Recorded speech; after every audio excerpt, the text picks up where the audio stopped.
तो एक अभिवृत्ति परिवर्तन।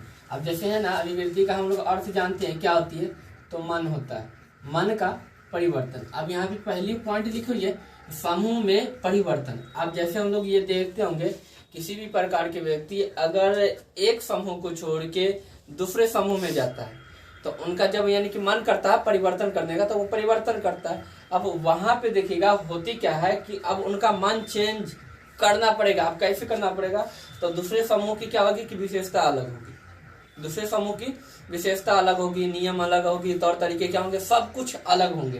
तो उनके तरफ फिर मन ढालना पड़ेगा। पहले समूह की अलग थी और दूसरे समूह की अलग होगी। तो वो यानी कि परिवर्तन का मेन जरिया क्या होता है कि समूह की विशेषता और इसके बाद समूह के व्यक्तियों की विशेषता, ये दोनों क्या होते हैं, परिवर्तन का मूल्य जड़ होता है और जिसकी वजह से लोग अपने मन को परिवर्तित करते हैं। बात समझ में आ गई। यहाँ पे तीसरी पॉइंट है,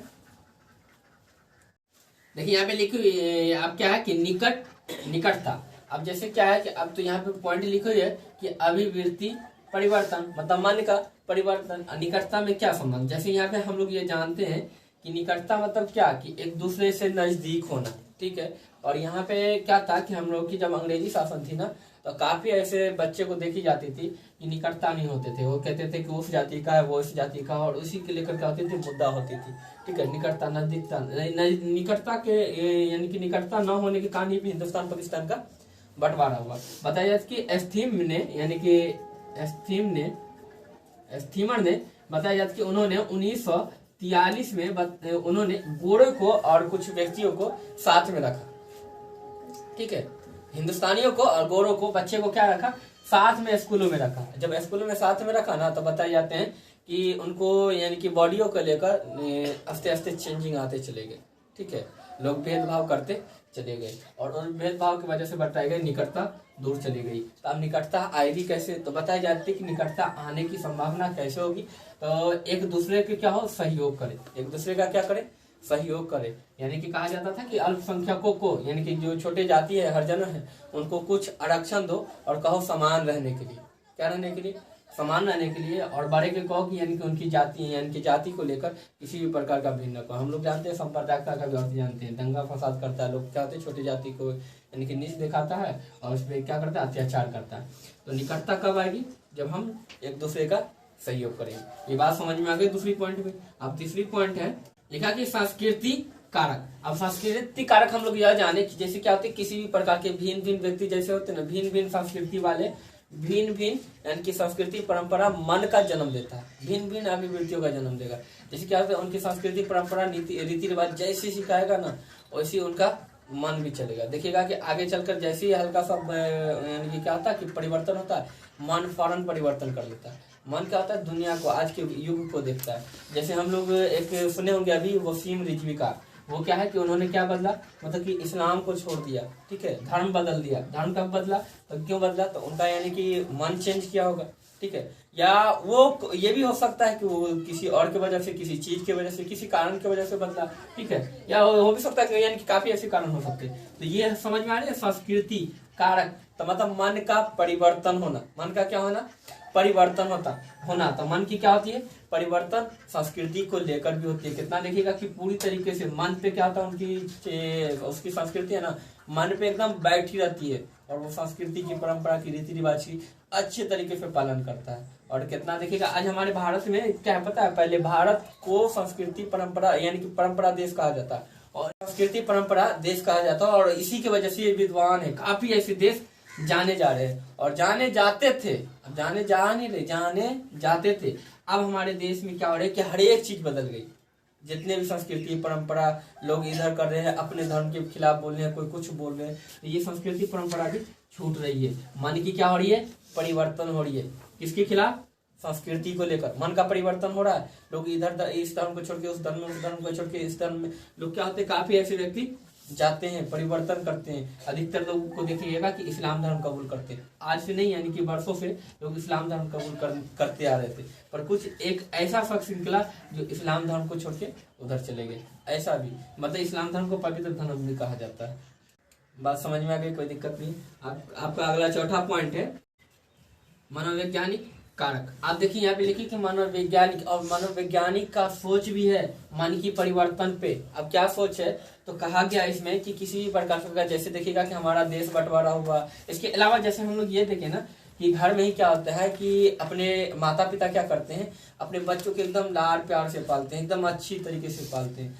पालने के बाद क्या होता है, कुछ ऐसे शब्द होते हैं जो माता पिता से कभी बाय चांस गलती से निकल जाए तो क्या होते हैं कि वो बच्चे क्या करते हैं, माता पिता को देखना कि अब उनकी परिवर्तन चेंज, मन चेंज, अब उल्टा सीधा बोलेंगे, लोग घर छोड़ के चले जाएंगे, कितना देखेगा घर की बंटवारा कर लेते हैं, अलग रहते हैं। अभी माता पिता को जिंदा रहते हुए काफी ऐसे व्यक्तियों को देखना कि अलग रहते हैं। और ये साइंटिस्ट की सोच है, ये होता ही होता है, मन की परिवर्तन होता ही होता है। किसके प्रति, माता पिता के प्रति। ऐसा अधिकतर देखने को मिल जाएगा आपको। इस सब में अधिकतर वो क्या होते हैं कि माता पिता को छोड़ के रहते हैं। और हम लोग ये भी जानते हैं मन का परिवर्तन कब होता है, जब कुछ किसी की बात लगा, ठोस लगा ना, तब मन की परिवर्तन होता है। कोई दिक्कत, बात समझ में आ गई। देखिए 5वां पॉइंट क्या लिखिए, स्कूल व कॉलेज। अब यहाँ पे लिखा कि अभिवृद्धि मतलब परिवर्तन, मतलब मन का परिवर्तन स्कूल व कॉलेज में कैसे। तो हम लोग ये जाने कि जैसे स्कूल और कॉलेज में होता क्या है कि हम लोग जानते हैं कि लोग, बच्चे क्या होते हैं, पहले छोटे होते हैं, फिर थोड़ी सी छोटे स्कूल में आते हैं, थोड़ी सी ज्ञान पाए, थोड़ा सा उसका मन चेंज हुआ, थोड़ी सी और पाए, थोड़ा सा मन चेंज हुआ। स्कूल कॉलेज जाते जाते बताया जाता है कि उनके मन में काफी ऐसे परिवर्तन आ चुके होते हैं। ठीक है, किसी का क्या होता है कि उसमें किसी पुस्तक को लेकर सकारात्मक सोच हो जाते हैं, किसी का नकारात्मक न के बराबर होता है। पुस्तक को लेकर अधिकतर व्यक्तियों का क्या होता है, सकारात्मक ही सोच होता है, वो अच्छी ही सोचते हैं। किसको लेकर, स्कूल और कॉलेज में, किस उनकी मन क्या हो जाती है, चेंज हो जाती है। किसी भी प्रकार के अगर विषय वस्तु को हम पढ़ेंगे ना, तो निश्चित है मन क्या होंगे, चेंज होंगे। चेंज होंगे या नहीं होंगे, 100% क्या होंगे, मन में परिवर्तन आना ही आना है। ये भी शायद बात आपको समझ में आ गई। लास्ट पॉइंट है आपकी, लिखा कि व्यक्ति का अनुभव। अब व्यक्ति का अनुभव, जैसे हम लोग यह जाने कि जैसे अधिकतर क्या होते हैं, व्यक्ति का अनुभव, किसी भी प्रकार के व्यक्ति को देखिएगा कि उनके पास अनुभव होता है, तो वो क्या करेंगे कि पहले हम लोग जानते हैं ना, कहते हैं ठोकर लगा ज्ञान खुल गई, आप लोग ऐसा काम नहीं करेंगे। जैसे लोग पढ़ाई पढ़ते हैं ना, तो कोई कानून का विषय पढ़ेंगे ना, या कानून की कोई किताब पढ़ेंगे, तो उनको पता चल जाएगा कि हमको ये करने से ऐसा होता है। तो अनुभव उसको क्या मिला, किताब से मिल गई। क्या ऐसे नए नियम बनाए हैं सरकार ने, और ऐसे करेंगे तो ऐसा होगा। इसलिए हमें मन चेंज कर लेना चाहिए, मन को अभी क्या कर देना चाहिए, चेंज कर देना चाहिए। नकारात्मक की तरफ नहीं, हमें सकारात्मक की तरफ जानी चाहिए। ठीक है, तो ये पहले मतलब व्यक्ति के अनुभव। किसी व्यक्ति को देखेगा कि जब गाड़ी चलाते हैं ना, तो हेलमेट पहनते हैं। अधिकतर किसी व्यक्ति को देखेगा कि जब वो गाड़ी चलाए तो हेलमेट नहीं पहने, आगे पुलिस उसे पकड़ लिया, फाइन चालान, यानी उसका क्या हो गया, चालान कट गया। अगला दिन देखिएगा कि वो क्या होंगे, हेलमेट पहन के जाएंगे, कि फिर चालान दोबारा।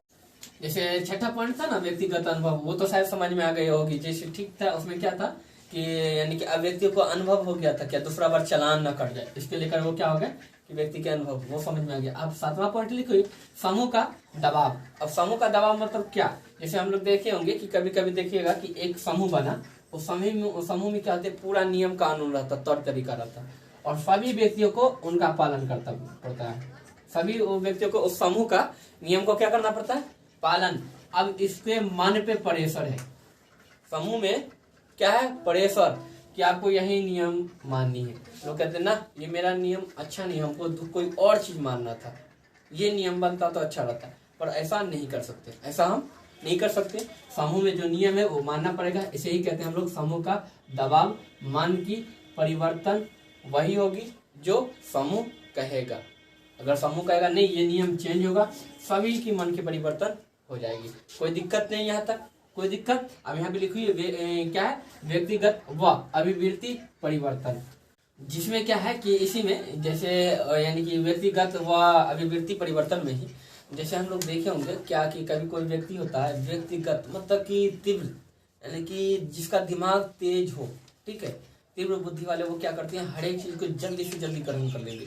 जब वो काम करने, पहले लोग बोलते थे कि आज मेरे यहाँ व्यक्ति काम करने आए, 6 महीने हो गए, 6 महीने हो गए, पर वो पूरी तरीके से काम सीख नहीं पाए।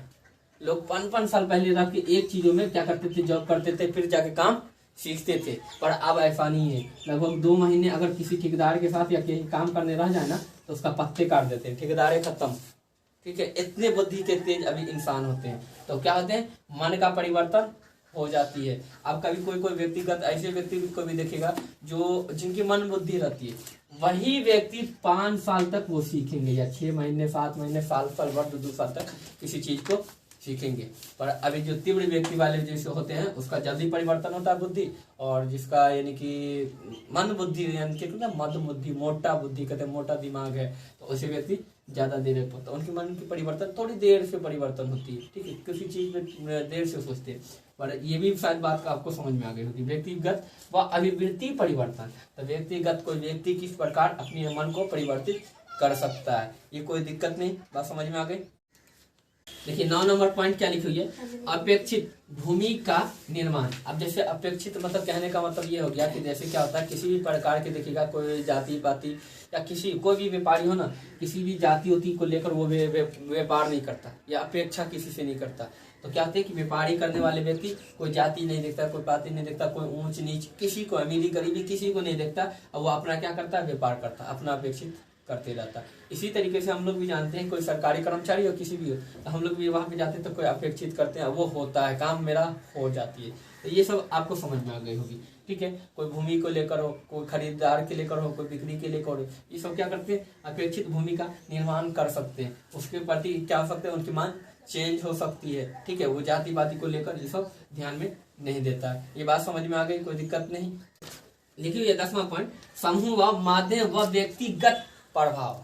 जैसे रिजल्ट फेल्ड का यानी कि मत था, उनका कहना था कि जैसे कोई व्यक्ति, जैसे व्यक्ति क्या होते हैं कि व्यक्ति अधिकतर देखिएगा वो क्या करता है, जैसे व्यक्तिगत यहाँ पे लिखी हुई है, और जैसे हम लोग समूह देते हैं ना, तो समूह में ये हम गौर करेंगे कि समूह में कोई भी नियम बनता है, कानून बनती है, तो सबको प्रभावित करती है, वो सबको प्रभावित करती है, सभी को मन को एक दिशा में एक चेंज कर देती है। ठीक है, उसी की तरफ कर देता है। और व्यक्तिगत का भी बताई जाती है, इसका जो प्रभाव होता है इसके माध्यम से, तो उसी समूह में अगर कोई व्यक्ति जाता है, नियम बनाता है या कानून बनाता है इसी समूह में, तो वो भी क्या होंगे, परिवर्तन होंगे, क्योंकि आमने सामने डायरेक्ट बात होती है। सबके क्या होते हैं, आमने सामने, एक ग्रुप में आमने सामने क्या होते हैं, बात होती है, और व्यक्तिगत को प्रभावित करता है।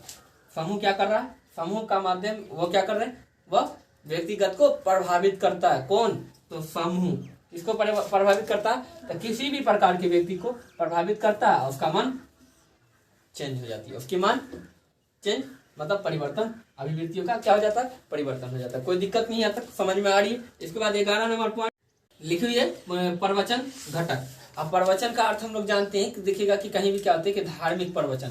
हम लोग सुने होंगे कि महात्मा बुद्ध पहला प्रवचन कहाँ दिया, सारनाथ में। कहाँ दिया, सारनाथ में। कैसी परिवर्तन दिया, तो धार्मिक बौद्धिक उन्होंने प्रवचन दिया, और वो पांचों यानी कि क्या है, ब्राह्मण को लेकर एक संघ बनाया जिसे बौद्ध धर्म कहा गया। क्या कहा गया, बौद्ध धर्म कहा गया। और उन्होंने क्या दिया था, प्रवचन दिया, और पांचों ब्राह्मण का मन को क्या किया, चेंज कर दिया, एकदम शानदार उदाहरण। ये बात समझ में आ गई ना, क्या पांचों ब्राह्मण का क्या किया, एकदम मन चेंजे कर दिया। इसे तो कहते हैं धार्मिक प्रवचन। हम लोग देखेंगे धार्मिक प्रवचन, राजनीतिक नेता आएंगे, देखिएगा एकदम भाषण देना स्टार्ट, प्रवचन देना क्या कर देते हैं स्टार्ट, कहते हैं कि मुझे वोट दो, ऐसा करेंगे वैसा करेंगे। व्यक्ति का क्या होता है, उसके प्रवचन सुनने के बाद उसके मन क्या हो जाता है, चेंज होता है। नहीं यही नेता सही है, इसी के प्रवचन पे हम लोग क्या करेंगे, मत डालेंगे, इसी नेता को देंगे। आज देखिएगा कि पता है पंजाब में 24 तारीख को चुनाव थी, कहाँ, चंडीगढ़ में। ठीक है, वही उसी पंजाब के हरियाणा के जिसकी राजधानी चंडीगढ़, 24 तारीख को चुनाव थी। केजरीवाल अभी छाए हुए वहां पकड़ के। ठीक है, और उन्होंने दिल्ली में अच्छा काम किया, शिक्षा को लेकर जो भी हो, शिक्षा को लेकर पता है वो टीचरों को विदेश भेजे थे, पता है, ज्ञान पाने के लिए 6 महीना के लिए सबका ट्रेनिंग दिए थे। तो वैसे शिक्षा मंत्री यानी कि सरकार अगर हमारे देश में हो, हमारे बिहार का देखिए, ठीक है, टीचर को अधिकतर टीचर को नहीं आता काफी ऐसी चीज। ठीक है, वो सिर्फ जॉब करते हैं, बच्चे को पढ़ाते हैं, किताब लेके पढ़ाएंगे, कितना कितना कुछ लेकर। तो टीचर के ट्रेनिंग के लिए विदेश भेजे थे काफी ऐसे टीचर को दिल्ली में। और आज देखी जाए तो एजुकेशन मामला दिल्ली में बेहतर है, हमारे बिहार में बेहतर नहीं है। तो प्रवचन होती है कुछ नेता को, तो हम तो कहेंगे कि अच्छे नेता को चुनो। ठीक है, सब। और यहाँ हमारे बिहार की स्थिति काफी खराब है, करे ये भी नेता अच्छा करे, हमारे देश के लिए अच्छा करे, हमारे बिहार के लिए अच्छा करे, इनको भी चुनी जाएगी। ठीक है, और चुनी जाती है, तो लोग कुछ तरीके से अच्छे हो तो चुनी भी जाती है। शायद प्रवचन की घटना आपको समझ में आ गई घटक, कोई दिक्कत नहीं। देखिए 12 नंबर पॉइंट क्या है, सांस्कृतिक विभिन्नता। क्या लिखी हुई, सांस्कृतिक विभिन्नताएं। जैसे हम लोग ये गौर करे होंगे कि अधिकतर देखिएगा कि अधिकतर के घर में क्या होती है, कंफ्यूजन होती है। अधिकतर क्या होते हैं कि उनकी मन की शंका हो जाती है, खुद वो क्वेश्चन उठाने लगता है कि हमारे धर्म में ऐसा है वैसा है। तो वो क्या होता है कि जब जानकारी नहीं होंगे ना तभी वो क्वेश्चन उठाएंगे। जब फुल्ली अगर अपने धर्म के बारे में अगर अच्छी तरीके से जानकारी हो तो कोई भी व्यक्ति अपने धर्म के खिलाफ आवाज नहीं उठाएगा। आपकी संस्कृति, अपनी परंपरा, रीति रिवाज के खिलाफ धर्म नहीं आवाज नहीं उठाएंगे। और हम लोग जानते हैं सभी की संस्कृति परंपरा अलग है, क्रिश्चियन की अलग अलग है, भारतीय की कुछ अलग है, धर्म यानी कि भारतीय में यानी कि काफी ऐसे हम लोग क्या है, सिख ईसाई यानी कि हिंदू मुस्लिम सब है, सभी के क्या है, सब में अलग अलग संस्कृति परंपरा है। और कितना होता है कि कंफ्यूजन के तौर पे अलग रह जाते हैं। ये बात शायद समझ में आ गई है, ठीक है सर।